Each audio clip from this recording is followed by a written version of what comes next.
Adelante, adelante. Hola, Raúl. Bien, bien, ¿y tú? Bien, también. ¿Qué dices? Pues nada, aquí. Oye, Iniciando año. ¿Qué edad tienes, Raúl? 28. 28. ¿Tú? 31. Mucho gusto. Mucho gusto, mucho gusto. Igual, estás joven.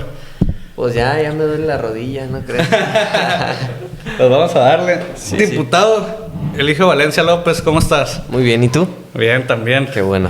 Un placer, gracias por aceptar la invitación.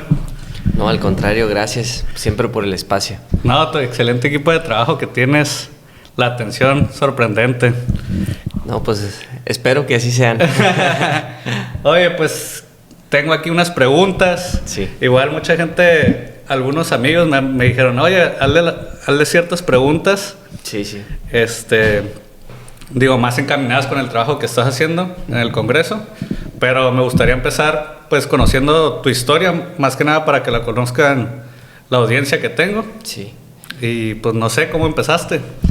Pues mira, empecé pues en un entorno familiar relacionado con los medios de comunicación y con el sindicalismo. Mi papá estuvo al frente de la Confederación de Trabajadores de México, que era la organización sindical más importante del país durante muchos años. Y ahí me tocó participar en muchos aspectos, desde asambleas con los trabajadores de diferentes gremios, ¿no? Transporte, maquila, ambulantaje, y entre esas asambleas se platicaban siempre las problemáticas que tenían ante las autoridades o de la dinámica propia de la ciudad. Y entonces a partir de ahí empecé a crecer en ese ambiente político. Y en la parte mediática, pues el crecer en un medio de comunicación pues también te contextualiza de no solo lo que pasa en tu ciudad, sino lo que pasa en tu estado, ¿no? Entonces ahí es donde inició mi gusto, o a lo mejor me impusieron el gusto, ¿no? Al nacer en ese contexto. Y a partir de ahí, pues poco a poco fui participando en espacios, ¿no? Inicié como coordinador de delegaciones en el Ayuntamiento de Playas de Rosarito. Y posteriormente me tocó participar como regidor en el mismo municipio de Rosarito. ¿Qué edad tenías en la coordinación? Tenía alrededor de 19, 20 años más o menos. Ok. Y luego ya te comentaba, fui regidor en Rosarito, posteriormente regidor en Tijuana en el 2016. Y luego volví a ser regidor con Montserrat Caballero. Ah, todo. Así es, entonces pues hemos tenido ahí un poquito de camino andado. Comentas que estuviste involucrado en los medios de comunicación. Tengo entendido que con el periódico El Mexicano. Correcto. Ahí, ¿cuál era tu labor o era más una cuestión familiar o te has desempeñado? No, sí, trabajando ahí. Tuve dos cargos. El primero fue en la organización editorial del periódico, es decir, me tocaba revisar la información que se iba a publicar al día siguiente y jerarquizarla, ¿no? Digamos que darle prioridad en cómo acomodar cierta información dependiendo su relevancia, ¿no? Y entonces ahí pues me tocaba leer la información, me tocaba analizar las imágenes, las fotografías, y entonces a partir de ahí determinar la jerarquización del medio.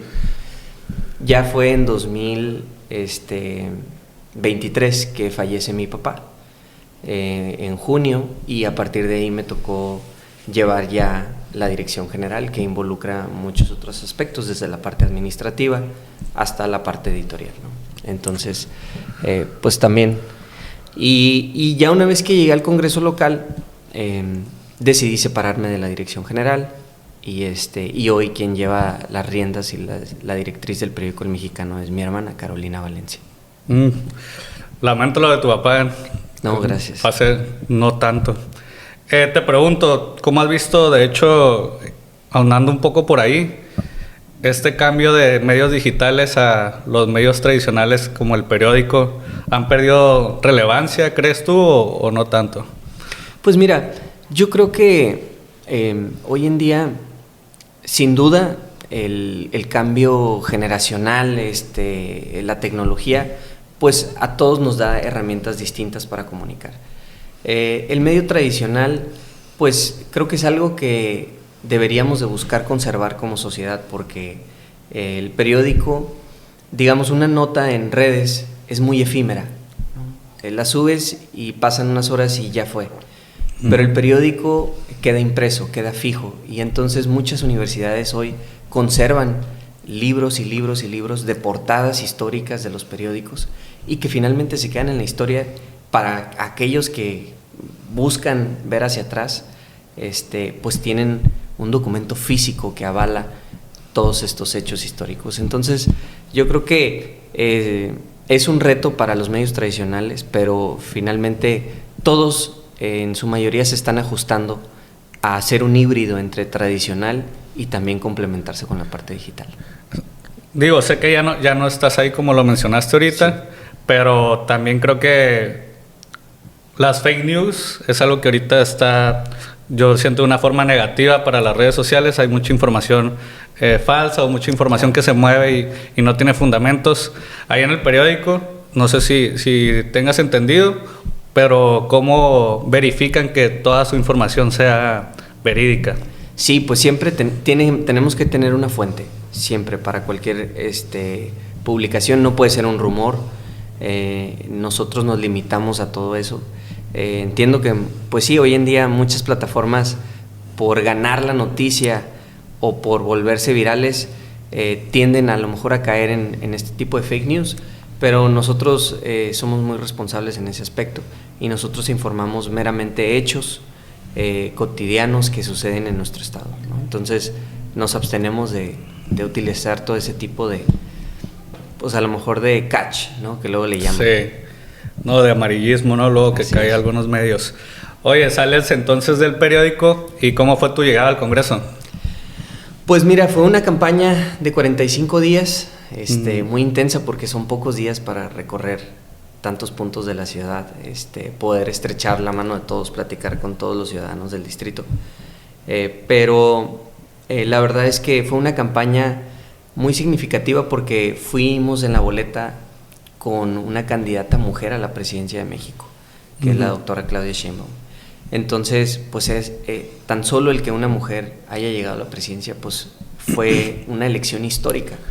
Entonces, para nosotros, pues fue un momento importante, histórico, pero sobre todo, pues también de mucho compromiso de poder estar a la altura, de representar a los ciudadanos de nuestro distrito. Y fue una campaña muy dinámica. La verdad es que nos recibieron muy bien. Se decía que era el distrito más complicado para Morena, porque pues es la zona comercial, es la zona, digamos, más turística de la ciudad, que es la zona dorada. Entonces se hablaba de la complejidad, pero creo que nos fue bastante bien. Ganamos 2-1 la elección.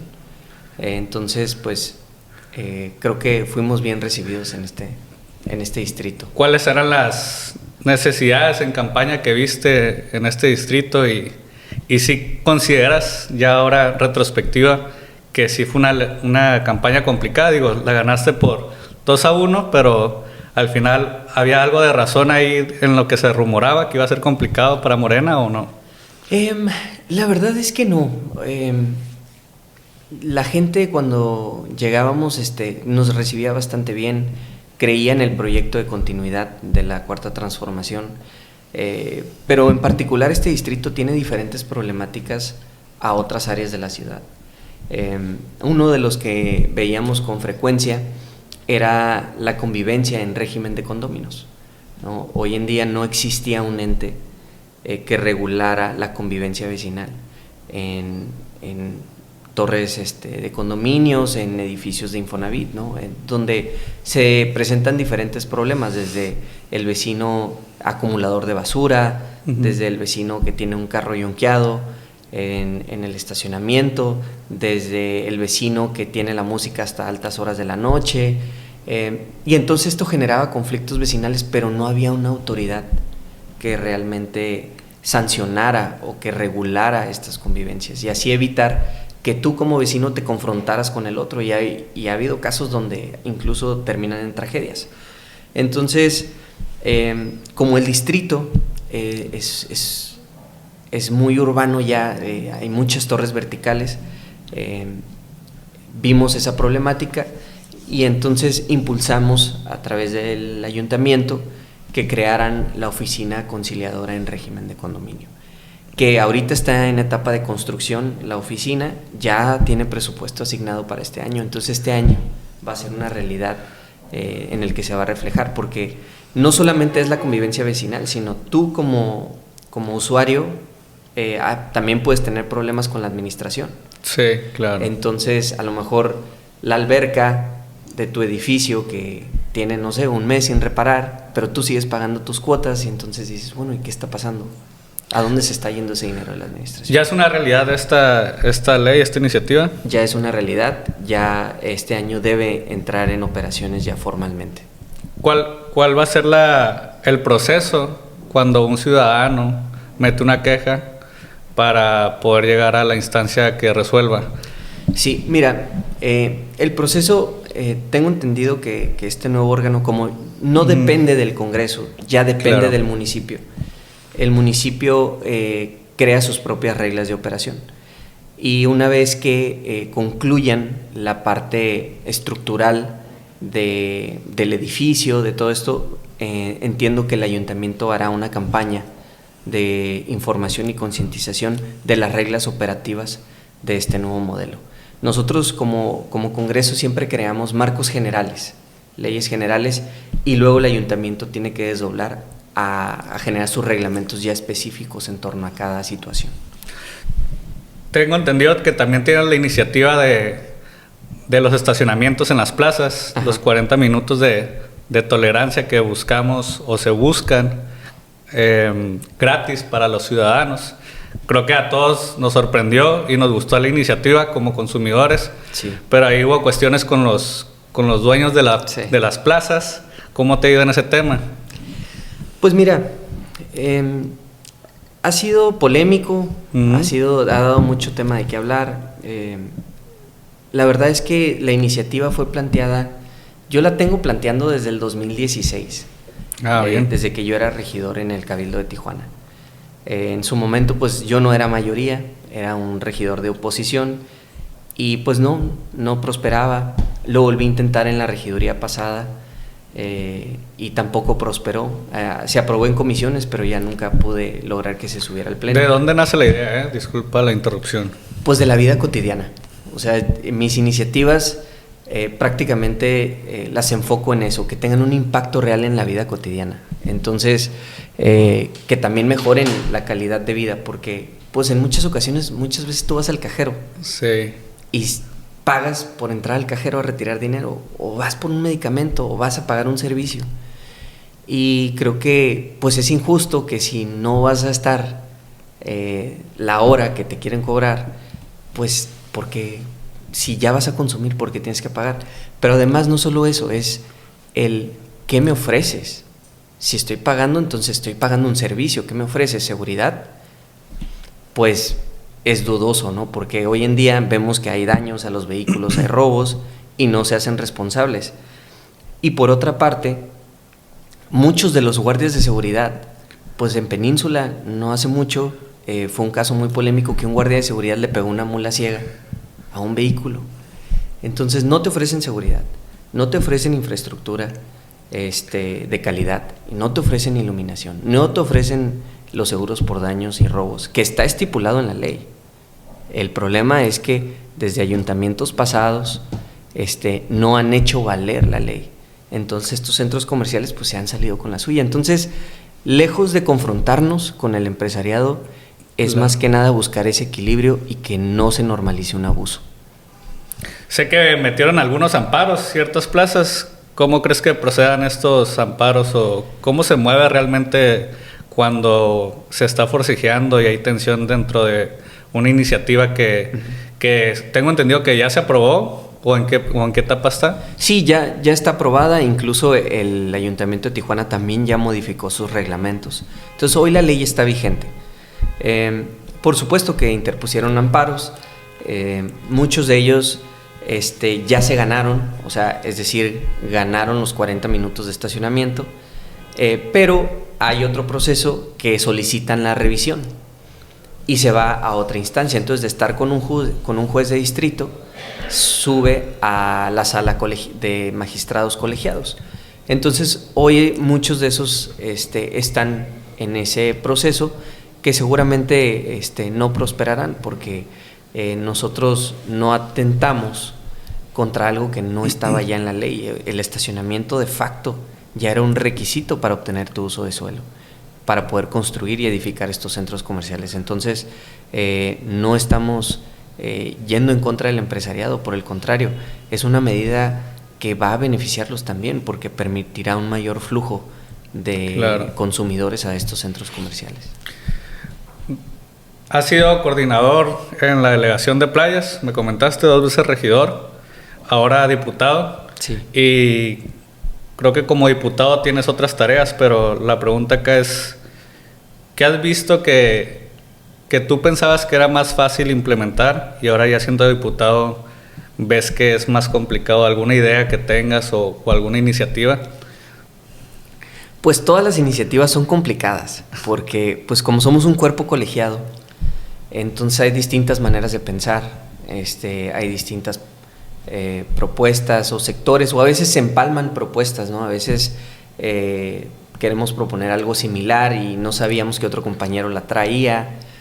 Entonces es una dinámica de diálogo, de consenso, y muchas veces iniciativas de inicio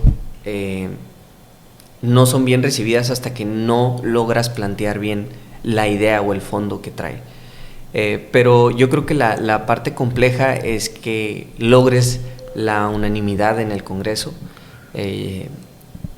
Yo creo que esa es la parte compleja, porque también cada iniciativa que planteas la tienes que hacer pensando en el Estado, porque ya no solamente impactas a tu ciudad, a Tijuana. Sí, soy representante de un distrito de Tijuana, pero al final soy diputado de Baja California y todas las leyes que yo proponga impactan a nivel estatal. Entonces, esa parte también, cada municipio pues tiene condiciones distintas. Entonces, tratamos de buscar un equilibrio entre las iniciativas que proponemos y que puedan ser digeribles para los demás representantes de los distintos municipios.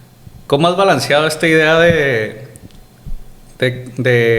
tu cuestión política, de ser un político, con la idea de que tu familia tiene un periódico? Se puede tergiversar, yo creo, a veces la idea de recibir cierto apoyo por parte de los medios de comunicación, o estás totalmente deslindado de la información que pueda salir dentro del periódico. No, fíjate que en ese aspecto estoy deslindado.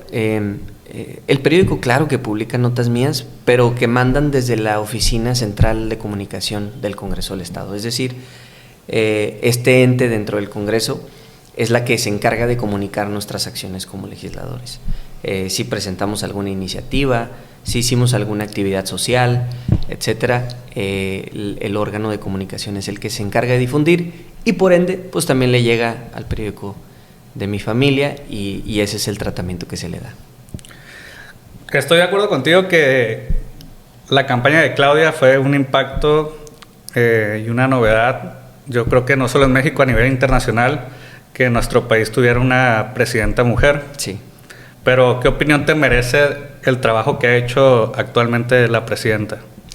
Pues yo creo que ha sido fundamental ante los embates del gobierno americano que hemos tenido. Creo que su tenacidad, pero también su prudencia ha llevado bien en la relación bilateral. Y hablando desde el aspecto nacional, prácticamente acabamos de iniciar con un nuevo salario mínimo, que también es un acto de justicia hacia la clase trabajadora, porque durante muchísimos años el salario mínimo estuvo congelado y el poder adquisitivo cada vez se perdía más y más y más. Entonces, hoy yo creo que uno de los grandes cambios que ha hecho este gobierno de la Cuarta Transformación es apoyar precisamente a todos estos sectores vulnerables de cierta manera u olvidados por gobiernos pasados. Y justo ese es el el motivo por el cual buscamos el participar en Morena. Morena buscó desde cierta manera generar equilibrios en los distintos sectores sociales de la población. Entonces nosotros compartimos ese sentimiento de rebeldía hacia la injusticia, hacia el desequilibrio, y por eso hemos decidido impulsar siempre el proyecto de la Cuarta Transformación. Creemos que debe haber equilibrios en todos los sectores, desde apoyar al sector empresarial, a las madres solteras, a las clases sociales vulnerables, y creo que en eso se ha enfocado muy bien el gobierno de la Cuarta Transformación. ¿Crees que Morena todavía es un partido de izquierda? Sí. ¿O ya es más centro, como dices, apoyar a empresarios también? Ahora, con las nuevas tendencias que hay a nivel internacional, ¿consideras que se ha mantenido firme con su ideología? Sí, pero el ser de izquierda no es ir en contra del empresariado, porque finalmente si no hay empresarios, si no hay empresas, pues tampoco hay trabajo. Entonces fue más que nada generar un equilibrio entre estos dos sectores, ¿no? Que no hubiera un abuso y que no se generara un entorno de ven a invertir a México porque mi mano de obra es muy barata y es injusta, ¿no? Hasta cierta manera, sino ven a invertir a México porque tenemos salarios dignos, porque tenemos mano de obra eficiente, tenemos una ubicación estratégica también, sobre todo Baja California, que somos vecinos del país pues más importante de nuestro continente, del mundo, pero también tenemos la economía más rica de ese país, que es California. Entonces, no es ir en contra del sector empresarial, es meramente generar equilibrios. Y tú, que ya estuviste relacionado con un sindicato, ¿tienes alguna propuesta para los trabajadores localmente? Fíjate que planteamos hace ¿O para poco, el sindicato, perdón? Bueno, el tema laboral es un tema federal. Nosotros como Congreso local no tenemos tanta competencia en ese rubro, pero hace poquito planteamos una iniciativa como un derecho constitucional a aquellos que tienen algún trabajo vía digital, que tengan el derecho a la desconexión digital, y eso plasmarlo en la Constitución, porque muchas veces hay compañeros trabajadores que trabajan de manera virtual, pero pues a veces pareciera que no tienen un horario fijo, ¿no? Que todavía los superiores les llaman a deshoras de trabajo y les dicen, oye, te encargo esto, y a veces por la comodidad o la facilidad de estar en casa y trabajar de manera virtual, pues no se respeta este derecho. Entonces hoy acabamos de plantear esta iniciativa en el Congreso del Estado para en la Constitución plasmar este derecho a la desconexión digital. ¿Qué crees que siga para el proyecto de Morena pasando el periodo de Claudia? Bueno, pues está muy lejos todavía, ¿no? La presidenta apenas tiene un año en el cargo. Creo que faltan muchas reformas por consolidarse. Yo creo que es un poquito todavía... Sí, creo que es prematuro. Sin embargo, veo que el partido está muy consolidado. La pregunta iba más encaminada a que ¿crees que siga con esa consolidación? ¿Crees que ha bajado un poco en relación a lo que estaba, por decirlo así, con la fiebre de López Obrador? ¿O crees que se ha mantenido igual? Fíjate que se puede percibir que a lo mejor haya un desgaste, ¿no? Y se percibe principalmente en las redes sociales. Pero cuando uno realmente camina las calles, platica con los vecinos, el pulso es totalmente distinto.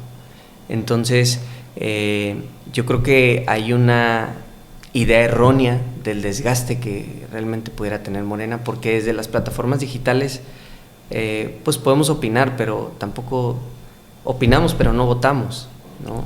O muchas veces también tienden a ser los propios partidos de oposición que generan este tipo de narrativa en las redes sociales, pero cuando te das cuenta y vas a las comunidades, pues la gente está contenta con el gobierno porque ve cambios, a lo mejor no de fondo, no cambios tan tan drásticos, pero se está encaminando hacia un nuevo modelo de gobierno más equilibrado, con apoyos a las distintas clases sociales, y yo creo que eso se valora mucho porque son cambios que no se habían visto a lo largo de muchos años.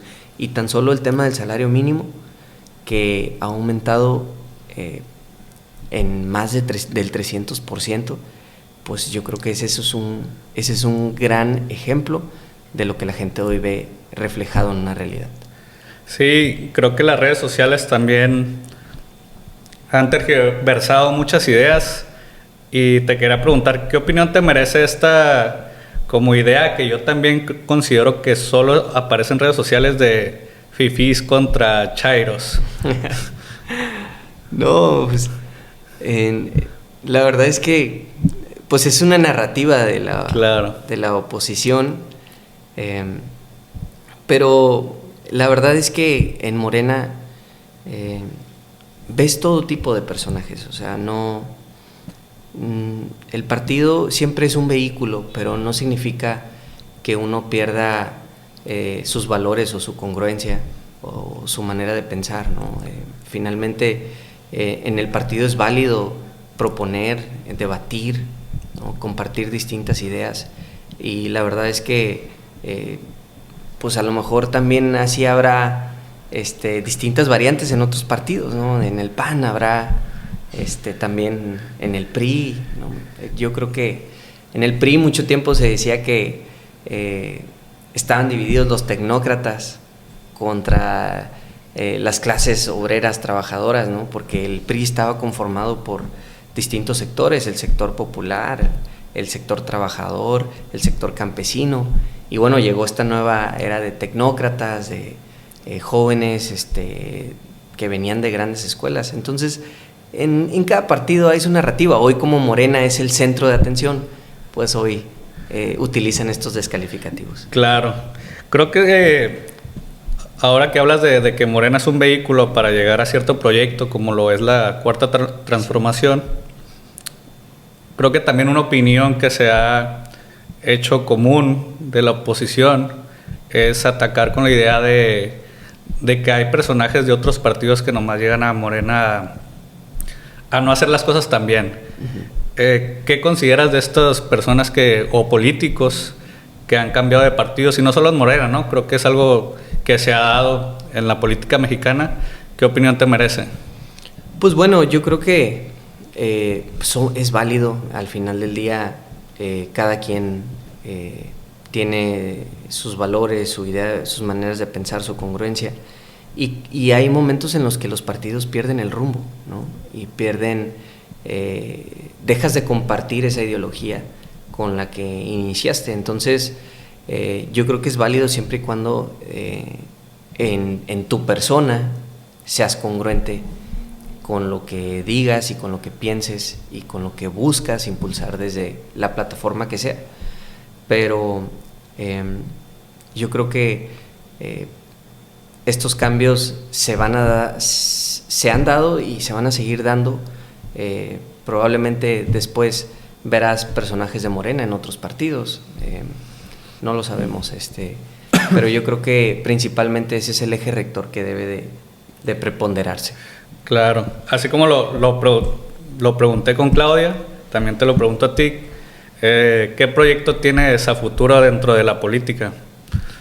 Pues mira, no avanzamos en base a proyectos, avanzamos en base al trabajo que hoy tenemos en día, ¿no? Todavía sigo siendo diputado, apenas tengo un año, todavía nos quedan por ahí de un año y 7, 8 meses. Entonces, mi principal ahorita enfoque es en llevar a cabo bien la representación de mi distrito, concluir mi trabajo legislativo, ver que las propuestas de ley que hagamos realmente se reflejen en un impacto directo en la sociedad, como el de los 40 minutos, que lo palpas, que lo sientes, entonces hoy pues todavía esa lucha no termina, entonces todavía falta darle seguimiento a los juicios de amparo, todavía falta darle seguimiento con los ayuntamientos de los diferentes municipios, no solamente Tijuana. Entonces estamos realmente más bien enfocados en poder aterrizar bien los planteamientos que hacemos ante el Congreso del Estado para que sean un reflejo real en la vida cotidiana de las personas. Eres relativamente pues joven para la política mexicana, que a veces se puede confundir con... Hay diputados más jóvenes, ¿eh? Con inexperiencia, justo a eso voy. ¿Qué has aprendido siendo diputado en este año de trabajo? ¿O qué has aprendido también dentro de tu carrera como regidor, como coordinador? Sí. Pues la constancia, yo creo que es algo sumamente importante. En esta labor pues es compleja, eres sujeto a señalamientos, a críticas, pero yo creo que la constancia y la disciplina de estar siempre dando la cara y no destellos, ¿no? sino estar en una constante, es algo que te va formando en esta vida y en este camino, ¿no? Porque pues definitivamente no es fácil, pero esa disciplina y esa constancia pues ya lo hacen como parte de, entonces ya estás medio acostumbrado a todo ese tipo de ataques, señalamientos, pero el poder regresar a tu distrito, el poder que te reciban bien, que puedas hacer ciertos cambios o ciertas acciones que beneficien el entorno y la calidad de vida de estas familias, pues es lo que más se lleva uno de esta actividad. ¿Cómo es tu día a día como diputado? Bueno, pues son muy, muy distintos, porque pues hay días en los que tenemos que ir a Mexicali a una sesión de comisión, hay días que acompañamos a la gobernadora o al alcalde a algún evento protocolario, hay días en los que hacemos nuestra propia agenda a través del módulo de atención, en el cual pues llegan solicitudes y entonces atendemos agenda en el módulo y salimos también a las colonias que representamos, y pues hay días muy largos donde tenemos sesión de pleno que podemos durar hasta 10 horas sentados en la curul sesionando, debatiendo y votando temas de relevancia para el Estado. Entonces pues siempre son muy diferentes mis días, y hoy pues nos tocó venir a acompañarte aquí. Gracias. Podcast. Si un ciudadano va a tu módulo, ¿en qué lo puedes atender ahí específicamente? Bueno, desde todo tipo desde apoyos para la vivienda, desde sillas de ruedas, aparatos auditivos, canasta básica, vales para uniformes, vales de gas, hay distintos tipos de apoyos. Y bueno, también hay apoyos muy particulares, ¿no? Donde el ciudadano va por alguna problemática muy específica, y entonces si nosotros no tenemos las herramientas, buscamos canalizarlos también con otros entes gubernamentales. ¿Te consideras político de izquierda? Sí, crecí en la izquierda, crecí en el sector trabajador, crecí en el sector sindical.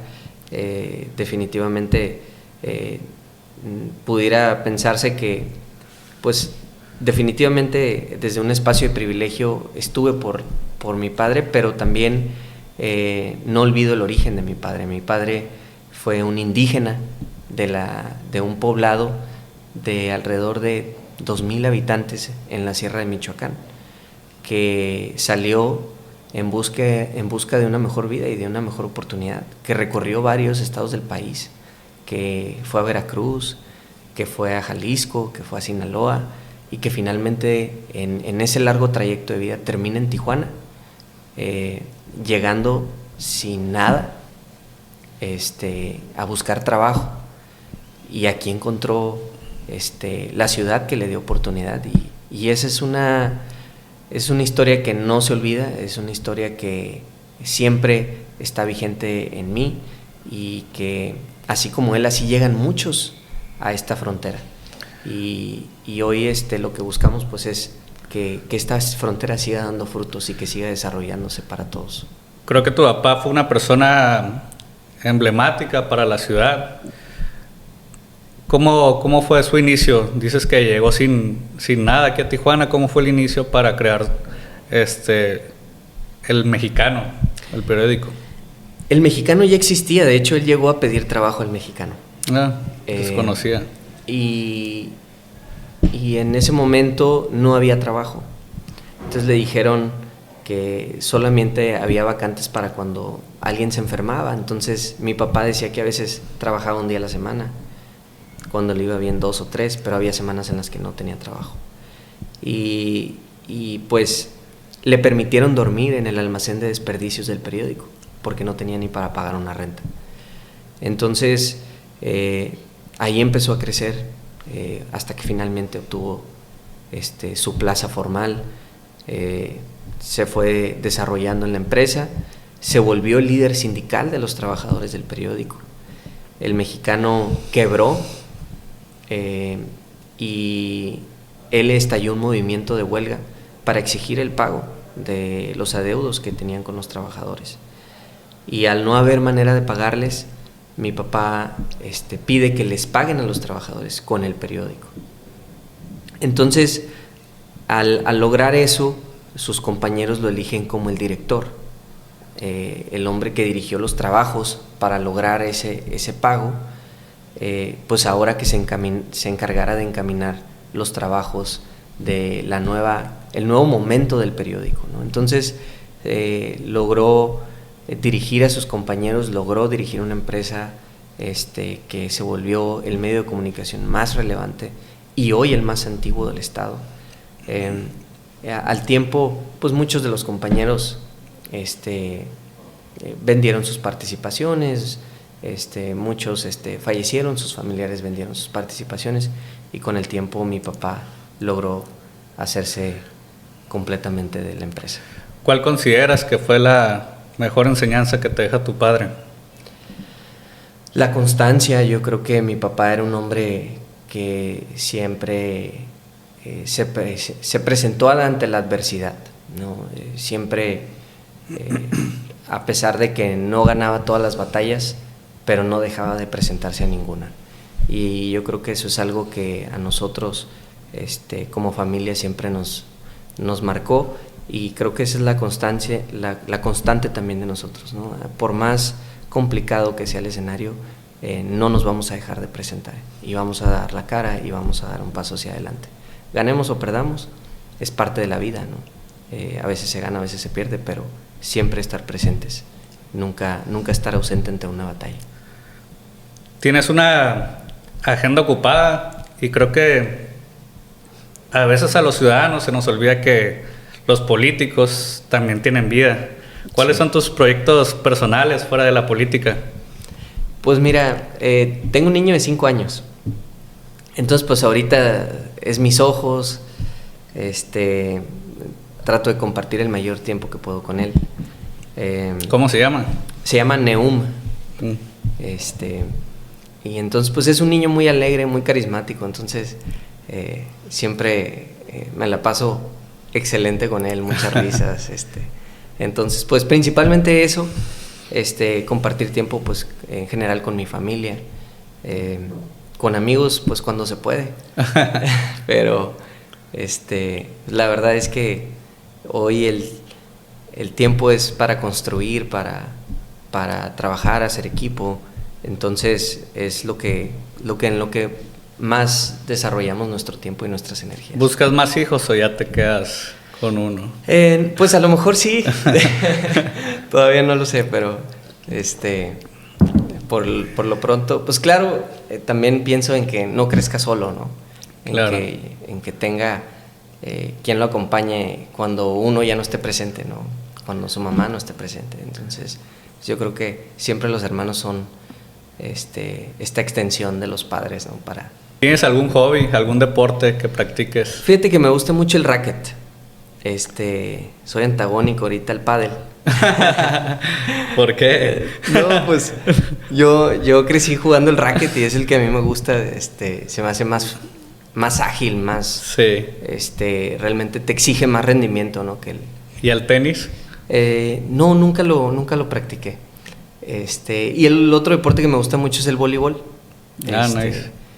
También es un deporte con el que crecí, y pues también es un buen pretexto para la convivencia, porque pues antes nos juntábamos los amigos y íbamos a jugar a la playa. Entonces, pues, se vuelve una buena convivencia también. No, pues es todo por mi parte. Muchas gracias por aceptarme la invitación de nuevo. Espero que te hayas disfrutado la plática. No, gracias. Y digo, ahí vamos a estar al pendiente de tus iniciativas, de lo que venga para ti, y te deseo todo lo mejor. No, muchas gracias por el espacio. Aquí cuantas veces nos invites, siempre haremos lo posible por acompañarte. Gracias. Sale. Hasta Gracias. luego.